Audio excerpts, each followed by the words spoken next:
All right, guys, we're moving through with more day three quarterbacks. And next up, we have one of the most well known college quarterbacks the last few years. It's Stetson Bennett of the Georgia Bulldogs, two-time national champion. Already 25. He'll be like, I think, 25 and a half when the season starts. 5'11, 192 pounds, just shy of 29-inch arms, 10-inch hands. 4.67 40, 159 10-yard split, which was better than I expected, actually. Jumps were okay. 33.5-inch vert, 9 foot 10-inch broad, 4.2 20-yard shuttle. He's a better athlete than I anticipated, and that made me slightly more interested than I was before. But we're working from a pretty low base point here. Some of the big boards have him getting drafted. Some of them don't. The aggregate currently has him as like a seventh round pick. I do think he'll sneak into the draft, but probably barely. Um, Good production the last 2 years for Georgia. Protected the ball well. Gave you 7,000 passing yards and 56 touchdown passes and only 14 interceptions. Pretty good accuracy, 66, 67%, and about 460 rushing yards. So, little bit of a dual threat. I wouldn't call him a dual threat quarterback, but he does have that little bit of upside there. And I mean, there's some stuff with Stetson Bennett that needs to be noted here, even though I don't believe it's going to translate well. So let me give him all the credit I can, and then we move on. He's got an undeniable track record of winning. Like, Georgia has lost very few games under the watch of Stetson Bennett. He is what they call a winner. He's clutch. He's come up big in those big situations. He's good at reading defenses. He's a pretty smart quarterback. He goes through progressions like you want an NFL quarterback to do. He's not a one read guy. He's not a just throw it up to this guy and let him go make a play on the ball guy. No, he's reading defenses out there. Like I said, he was more athletic than I thought he was going to be. I thought this guy was going to be I thought he was going to be like a Tanner McKee, but then I actually started watching him and I was like, yeah, there's a little bit going on here, a little bit more than that. He's good at throwing with anticipation. He doesn't turn the ball over a lot. He gets it out of his hands pretty quickly most of the time. He is the perfect steward for a OP offense that has all the talent in the world. But I think that some people are getting a little ahead of themselves with this guy. He's very small. I don't think his pocket presence is as good as it could be. I mean, it helps to have one of the best offensive lines in college football. His arm is weak. He's got the noodle arm going, which, I mean, that puts a pretty low cap on your abilities as a college quarterback. I'm sorry, NFL quarterback. He's not going to push it deep down the field very much. Not going to make those big plays. Going to put a low cap on your offense. He's already 25, and I think he's pretty much a finished product. I don't see him getting that much better than he is right now. Maybe he can improve his pocket presence, but he's not going to be able to do anything about his weak arm. He's not going to be able to do anything about his size, really. So I think he has a little bit of a high floor. Like, I think he will be a capable backup if a team is willing to have a backup that is undersized like this. But there's just no ceiling. So I look at Stetson Bennett and I'm like, at best, you're going to be a capable backup who can come in for a half and hold the fort down. You're never going to be a good starter. You're never going to be somebody that I take. And I'm like, I'm excited about having that guy start for my NFL team.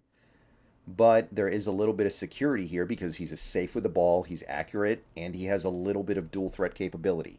So, sixth round, I'm not going to be upset about it. Sixth round, sure. I don't really see the point of this particular team in this situation doing it, but he's got sixth round value, I think. Okay, now we get to my favorite day three quarterback. It's Dorian Thompson-Robinson, the UCLA Bruin, 23 years old. He's got pretty good size. It's not great, but it's workable. 6'2", 203 pounds, 30 and 5/8 inch arms, 9 and 7/8 inch hands. Had a nice little combine. Not explosive necessarily, but he was fast enough. 4.56 40, 1.51 10-yard split. Accelerates fast. Um, he is in the fifth round of some big boards. He is undrafted on others. The aggregate currently has him in like the fifth round, maybe the sixth. But he's a guy who I think will be a little bit of a late riser here. Over the last 2 years, he's given you 24 games and a little less than right around 5,600 passing yards, 48 touchdowns, 16 interceptions. He improved his accuracy tremendously accuracy tremendously in 2022, almost 70%, and he's given you 600 plus rushing yards each of the last 2 years. So a true dual threat quarterback. And there's a lot of positive traits crossing over on DTR. He's got a ton of experience. I think he was like a 5-year starter at UCLA.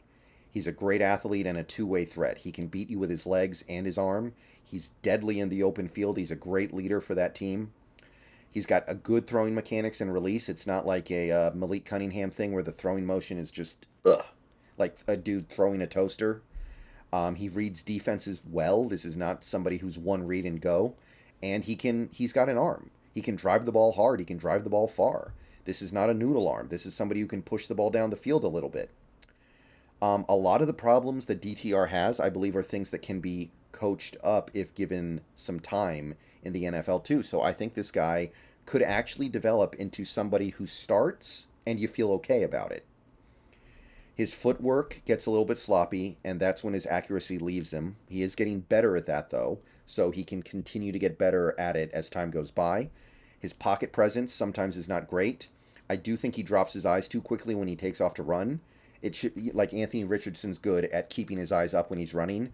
DTR, whenever he takes off, he's kind of just thinking, okay, I'm taking off now. There is some inconsistency. He did have some bad games even last year, and not very good at making throws outside the numbers. But a lot of those things are things I think that can be coached up.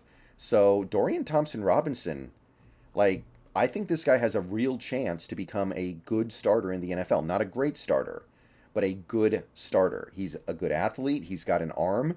I think he's got a good mind. And I believe there is a combination of good things here that make me feel like this is the one guy in day 3 this year who I would bet on being a good NFL starter. So day 3, I'm all over him. If you get him in the 4th round, I got nothing bad to say. Get him in the 4th round, sit him, coach him up for a little bit. At worst, I think you're getting a backup that you feel really good about. But, I'm sorry, at worst, I think you're getting a backup that you feel really good about, but maybe down the line, he's your starter. I think it's on the table. All right, one more guy for this video, and it's a guy who I feel somewhat similarly about. Not quite as much, but in the same boat is Max Duggan of the TCU Horned Frogs and their runner-up national championship status from last year. This guy's 22 years old, okay size, 6'1.5", 207 pounds, just shy of 30.5-inch arms, just shy of 10-inch hands. Ran a nice 40, 4.52, decent acceleration. Didn't jump very well, not even a 10-foot broad, barely over a 30-inch vert. Change of direction scores were not good either, but he's fast in a straight line, I guess. Pretty good. Big boards, the one that really liked him and that I use is the Draft Network, but not getting a ton of draft attention at this point. That national championship kind of did a number on him. Right now, he's a 6th round guy in the aggregate. Last year was the one really good year he's had in his career. That's what he's putting all his marbles on. He gave you 3,700 passing yards, 32 touchdowns, 8 interceptions, just shy of 64% completion, and 420 yards with his legs. So it was a good dual threat all-around year, and he was a good steward for a team that made the national title game. But I don't get the same vibe with him that I do with DTR. DTR, I could see realistically becoming a good starter in this league. I look at Max Duggan, and I think it could happen, but I would probably bet against it. Now, there's no doubt he showed big improvement in 2022. He was a much improved player in all areas. He's got dual threat talent, gets the ball out quickly, understands that he's not supposed to hold the ball forever, doesn't try to do too much. Runs the RPO system with expertise, really good in the RPO, although that's a little bit of a drawback as well because you know you're not going to be able to run RPO full-time in the NFL. He does have a little bit of an arm, too. He can push it down the field. He was hitting big throws to Quentin Johnston this year, so he's not a noodle arm. So he can make plays with his legs, and he can make plays with his arm, and he can launch it down the field. He can throw it quick, throw it short. He gives you a lot of positive things. I don't think he's very good at reading defenses, and he benefited tremendously from being able to keep things very simple with the RPO, which is something that I'm worried just won't get fixed. Although he is young, His mechanics are sloppy, and his accuracy fades at times because his mechanics are sloppy. Pressure eats him up.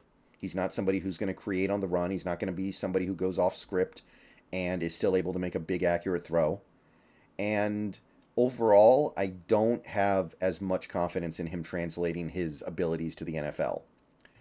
But there is upside. There is some potential of him starting in the NFL one day and being pretty good at it. But unlike DTR, who I would happily take in the 4th, I want to take this guy in the 5th. I think 5th round sounds about right. He should be a good backup. Maybe you even have sub-package stuff for him, like Taysom Hill style. Maybe Max Duggan can be the next generation's Taysom Hill. But a lot for him to overcome if he actually wants to be a starting quality quarterback in the NFL. All right. So that's my thoughts on those 3 quarterbacks. Come back a little bit later today and we'll do 3 more. And that'll be the quarterbacks of interest in this draft. Let me know what you think about these 3 guys. See you guys later on today. Go Hawks.